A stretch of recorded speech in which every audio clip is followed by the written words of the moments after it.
game, we'll be having our first hourly Q&A. So if you have any questions for me, I'm going to take a quick break. Oh, thank you, Little J0, for that sub as well. Give him some love.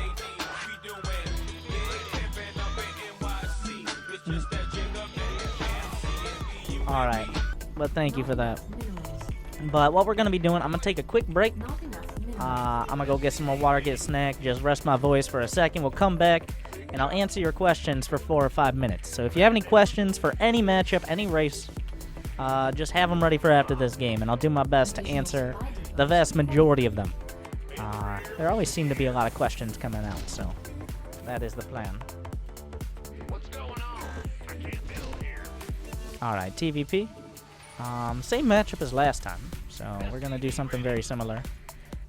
This map is very similar to Dust Towers as well, because you can wall off 2 bases with just your single top of the ramp base. With your single ramp at the top. It walls off your first 2 bases. You know where I was going with that. You know what I meant. But I'm going to be scouting to see if he decides to go for an expand. This is a very expand-heavy map, if that makes sense, because of that same reason.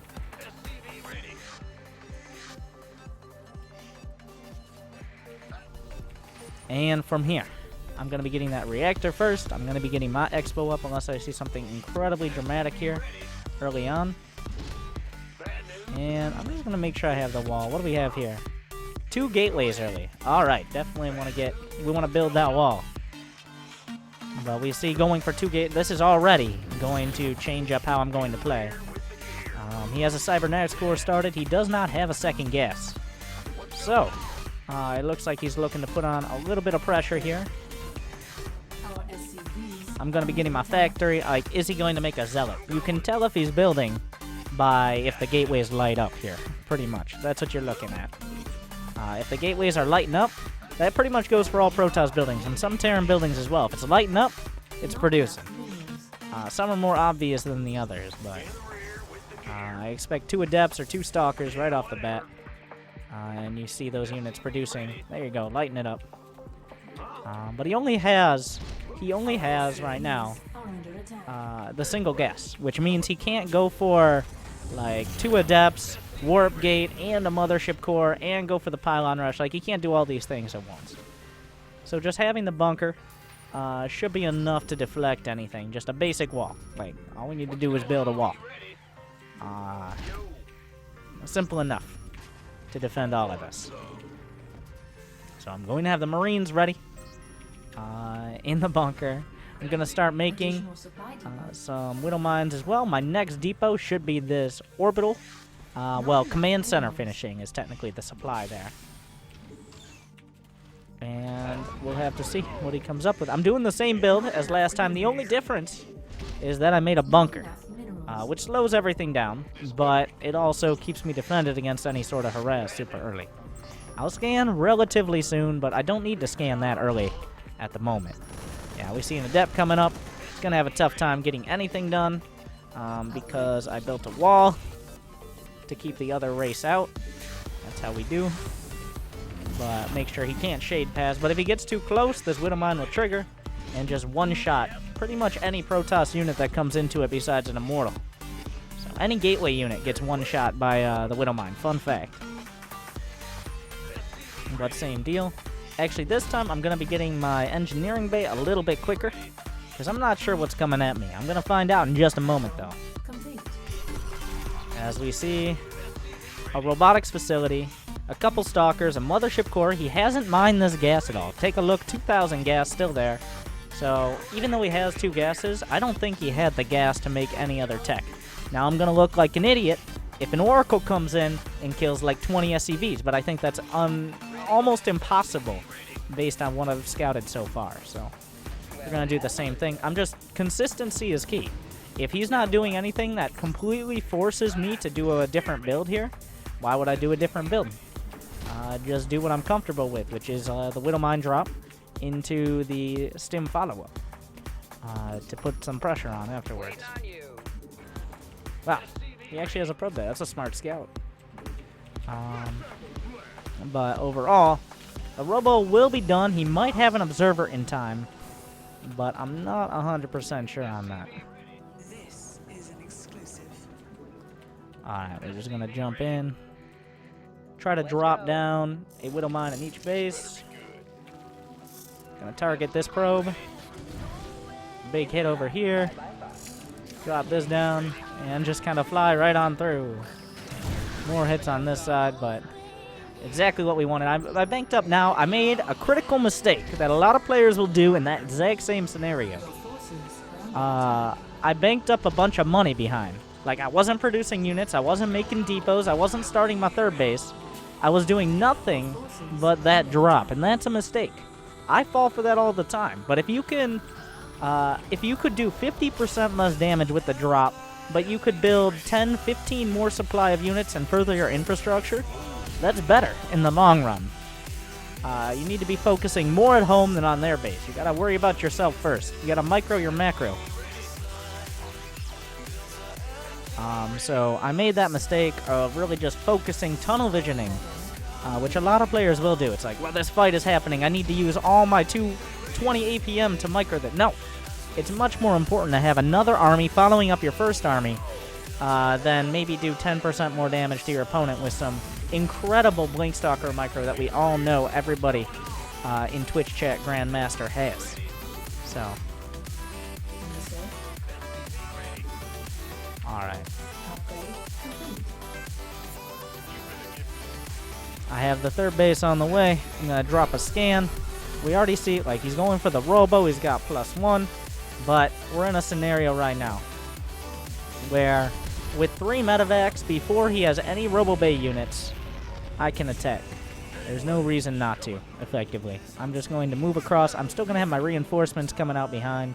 Remember, that focus on more than just this one attack. That'll win you so many games. Like, there are so many games I bet you have where it comes down, like, the fight is either won or lost, and you lose the fight. And then they come across and kill you just barely because you have 1,500 minerals, your supply blocked, you have 1,200 gas, and you only have like 3 barracks. Whereas if you were building Marines and Marauders off of 5 barracks that entire time, you'd already have a bigger army than they had when they won the fight. I do this on occasion. I know plenty of players that you see it all the time.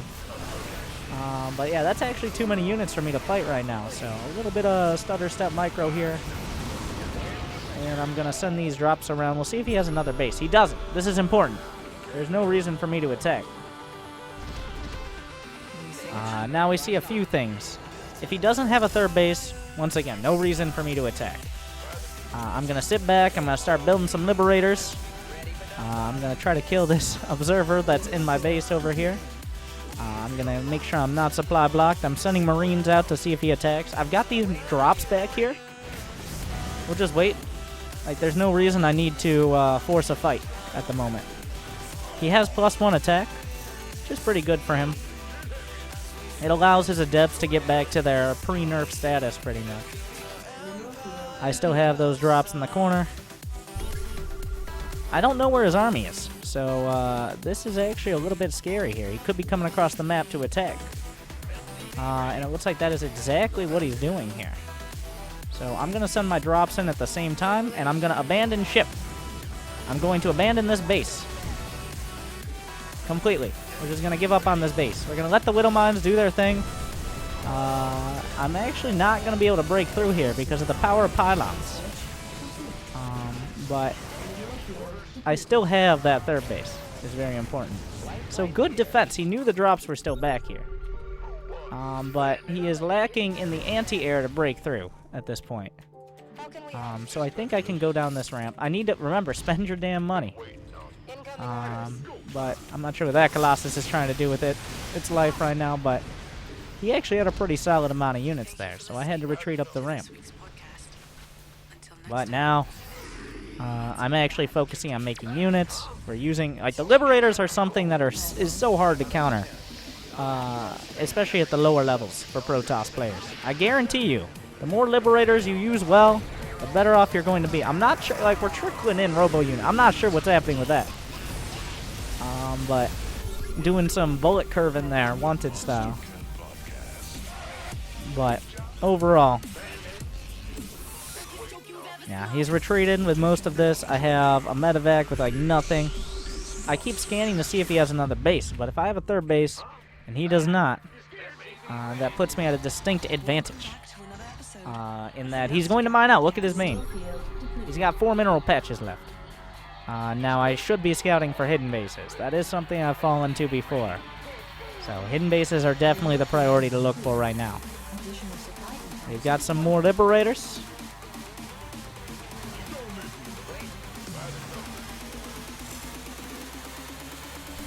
And he started his third. All right, there you go. All right. Now with these liberators and this army, I should be able to put together a game-ending attack. Because he should be running out of minerals to continue reinforcing his army, up until he gets that next base, at least. So I hotkey my liberators separately, for those that don't know. But my liberators are on 3. I got my drop on 2. I've got the rest of my army on the ground on 1, so I can control with the stims and the like. He's moving pretty far out over here, but I want to make sure my liberators are on a different hotkey. That's pretty important. Yeah, he's moving back. We see a few units. There's a couple colossi up there, but we can set up these liberation zones. And there's no anti-air left. Like, the anti-air is gone. And the liberators just melt through the rest. I mean, the bio does a pretty good job, but the liberators are the real MVPs. There you go. Game ended. Replay saved.